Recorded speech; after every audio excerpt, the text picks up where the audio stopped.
എല്ലാവർക്കും നമസ്കാരം. ഈ വീഡിയോ പ്രധാനമായും മോഡേൺ ലാൻഡ് സർവേയിങ് പഠിക്കാൻ ആഗ്രഹിക്കുന്ന എഞ്ചിനീയറിംഗ് ബിരുദധാരികൾ, ഡിപ്ലോമ ഹോൾഡേഴ്സ്, ITI, KGC മുതലായ കോഴ്സുകൾ കംപ്ലീറ്റ് ചെയ്തിട്ടുള്ള ആളുകൾ എന്നിവർക്കെല്ലാം വേണ്ടിയാണ്. എൻ്റെ പേര് ഡോക്ടർ രംഗനാഥൻ, സിവിൽ എഞ്ചിനീയറാണ്.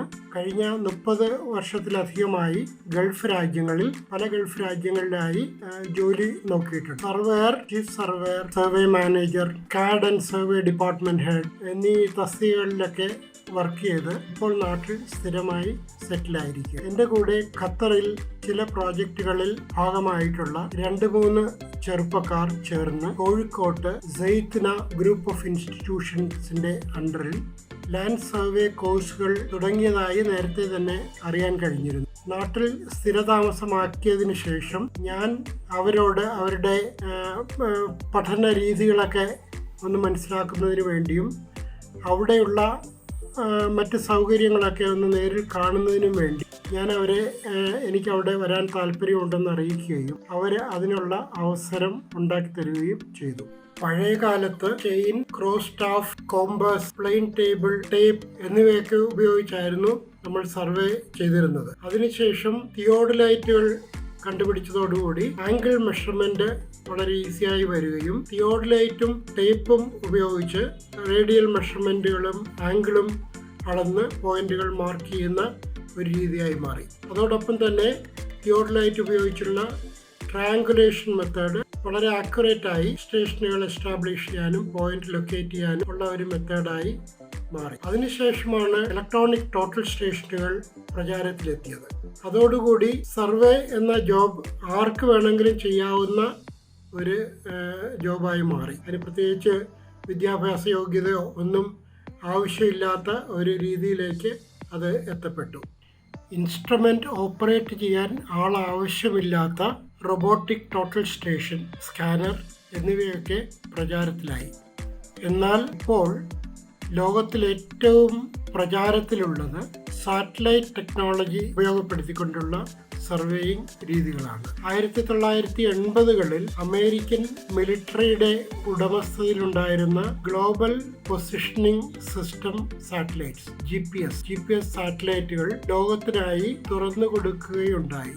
പിന്നീട് യൂറോപ്പ്, റഷ്യ, ജപ്പാൻ, ചൈന ഈ രാജ്യങ്ങളെല്ലാം അവരവരുടെ നാവിഗേഷൻ സാറ്റലൈറ്റുകൾ ഇതിനോടൊപ്പം ചേർത്ത് ലോകത്തിനായി തുറന്നു കൊടുത്തു. അങ്ങനെയാണ് ഇപ്പോൾ നമുക്ക് യൂസ് ചെയ്യാൻ പറ്റുന്ന ഏറ്റവും സ്ട്രോങ് ആയിട്ടുള്ള ഒരു സാറ്റലൈറ്റ് സിസ്റ്റം അത് സർവേസ് ഉപയോഗപ്പെടുത്തുന്നു. അതാണ് GNSS എന്ന് അറിയപ്പെടുന്നത്, ഗ്ലോബൽ നാവിഗേഷൻ സാറ്റലൈറ്റ്. സാധാരണ 3 സർവേ മെത്തേഡുകളാണ് GNSS ഉപയോഗപ്പെടുത്തി നമ്മൾ ചെയ്യാറുള്ളത്. ഇതിൽ ഏറ്റവും പ്രധാനമായത് റിയൽ ടൈം കൈനമാറ്റിക്, RTK പേര് സൂചിപ്പിക്കുന്നത് പോലെ തന്നെ റിയൽ ടൈമിൽ നമുക്ക് അക്യുറേറ്റ് ആയിട്ടുള്ള കോർഡിനേറ്റ് കിട്ടുന്നു എന്നുള്ളതാണ് ഇതിൻ്റെ ഒരു റേഡിയോ ലിങ്കിലൂടെ ബേസ് സ്റ്റേഷൻ കറക്ഷൻ റോവിംഗ് സ്റ്റേഷനിലേക്ക് ട്രാൻസ്ഫർ ചെയ്യുകയും റോവിംഗ് സ്റ്റേഷൻ കറക്ഷൻ അപ്ലൈ ചെയ്ത്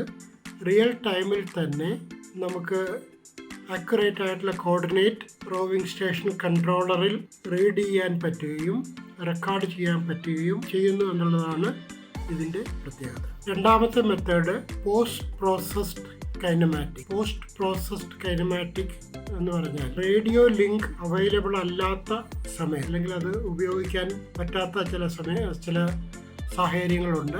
അതുപോലുള്ള സാഹചര്യങ്ങളിൽ നമ്മൾ റേഡിയോ ലിങ്ക് ഇല്ലാതെ ബേസ് സ്റ്റേഷൻ സെപ്പറേറ്റ് ആയിട്ട് റെക്കോർഡ് ചെയ്യുകയും റോവിംഗ് സ്റ്റേഷൻ സെപ്പറേറ്റ് ആയിട്ട് റെക്കോർഡ് ചെയ്യുകയും ചെയ്തിട്ട് ഒരു സോഫ്റ്റ്വെയറിൻ്റെ സഹായത്തോടുകൂടി ഓഫീസിൽ അത് പ്രോസസ്സ് ചെയ്ത് കോർഡിനേറ്റ് കണ്ടുപിടിക്കുന്ന രീതിയാണ് പോസ്റ്റ് പ്രോസസ്ഡ് കൈനമാറ്റിക്. മൂന്നാമത്തെ മെത്തേഡായ സ്റ്റാറ്റിക് സർവേ സാധാരണയായി യൂസ് ചെയ്യുന്നത് കൺട്രോൾ സ്റ്റേഷനുകൾ എസ്റ്റാബ്ലിഷ് ചെയ്യുന്നതിന് വേണ്ടിയാണ്.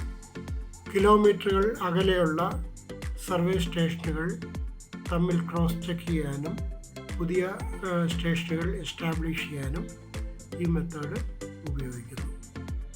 അതിന് സാധാരണമായിട്ട് 3 അതിലധികമോ GPS റിസീവറുകളാണ് ഉപയോഗിക്കാറ്. 3 GPS ഉപയോഗിക്കുന്ന ഒരേ സമയം വർക്ക് ചെയ്യുന്നത് കൊണ്ട് തന്നെ ഒരു ട്രയാങ്കിൾ ഫോം ചെയ്യുകയും അങ്ങനെ പല ട്രയാങ്കിളുകൾ ഇൻസ്ട്രുമെൻറ്റുകൾ മാറ്റി മാറ്റി സെറ്റ് ചെയ്ത് പല ട്രയാങ്കിളുകൾ ഫോം ചെയ്യുകയും അതൊരു നെറ്റ്വർക്കാക്കി മാറ്റി നെറ്റ്വർക്ക് അഡ്ജസ്റ്റ്മെൻ്റ് ഒക്കെ ചെയ്ത് വളരെ ആക്യുറേറ്റ് ആയിട്ടുള്ള ഒരു കൺട്രോൾ സിസ്റ്റം എസ്റ്റാബ്ലിഷ് ചെയ്യാനാണ് ഈ സ്റ്റാറ്റിക് സർവേ പൊതുവെ യൂസ് ചെയ്യുന്നത്. ഏറ്റവും കോമണായി കൺസ്ട്രക്ഷൻ ഇൻഡസ്ട്രിയിലും ടോപ്പോഗ്രാഫിക് സർവേ, ഹൈഡ്രോഗ്രാഫിക് സർവേ ഇതൊക്കെ ചെയ്യാൻ സാധാരണ ഉപയോഗിച്ച് വരുന്നത് റിയൽ ടൈം കൈനമാറ്റിക്കാണ്. അതുകൊണ്ട് തന്നെ സർവേ ഇൻസ്റ്റിറ്റ്യൂട്ടുകൾ വളരെ പ്രാധാന്യത്തോടെ പഠിപ്പിക്കുന്നതും RTK അല്ലെങ്കിൽ റിയൽ ടൈം കൈനമാറ്റിക് മെത്തേഡ് ആയിരിക്കും. ടോട്ടൽ സ്റ്റേഷൻ സർവേ ചെയ്യുമ്പോൾ സർവേ സ്റ്റേഷനിൽ നിന്നും ടാർഗറ്റ് സ്റ്റേഷൻ നേരിട്ട് കണ്ടാൽ മാത്രമേ നമുക്ക് റീഡിങ് എടുക്കാൻ സാധ്യമാകൂ. എന്നാൽ GPS സർവേയിൽ അതിൻ്റെ ആവശ്യമില്ല. പരസ്പരം ബേസ് സ്റ്റേഷനും റോവിംഗ് സ്റ്റേഷനും തമ്മിൽ കാണണം എന്ന ഒരു നിർബന്ധമില്ല. സാറ്റലൈറ്റ് വിസിബിലിറ്റി മാത്രം ഉണ്ടായിരുന്നാൽ മതിയാവുന്നതാണ്. ടോട്ടൽ സ്റ്റേഷനുമായി കമ്പയർ ചെയ്യുമ്പോൾ ആക്യുറസിയുടെ കാര്യത്തിൽ GPS RTK മെത്തേഡ് ഒരു സെൻറ്റിമീറ്ററിനുള്ളിലുള്ള ഒരു ആക്യുറസിയെ നമുക്ക് പ്രതീക്ഷിക്കാൻ കഴിയുകയുള്ളൂ. എന്നാൽ ടോട്ടൽ സ്റ്റേഷൻ ആവട്ടെ മില്ലിമീറ്റർ ആക്യുറേറ്റ് ആയിട്ട് നമുക്ക് പോയിന്റുകൾ സെറ്റ് ഔട്ട് ചെയ്യാനും സർവേ ചെയ്യാനും സാധ്യമാണ്. GNSS survey, total station survey, automatic level survey, digital level survey എന്നിവയൊക്കെ ഏറ്റവും ലേറ്റസ്റ്റ് ആയിട്ടുള്ള എക്യുപ്മെൻസിൻ്റെ സഹായത്തോടെ വളരെ ഡീറ്റെയിൽഡ് ആയിട്ട് സൈത്തിനായിൽ പഠിപ്പിക്കുന്നതായിട്ട് എനിക്ക് കാണാൻ സാധിച്ചു. എൻ്റെ അഭിപ്രായത്തിൽ കേരളത്തിൽ ഇപ്പോൾ ഉള്ള ലാൻഡ് സർവേ കോഴ്സുകളിൽ വെച്ച് ഏറ്റവും മികച്ചതാണ് സൈത്തിനായുടെ ലാൻഡ് സർവേ കോഴ്സ്.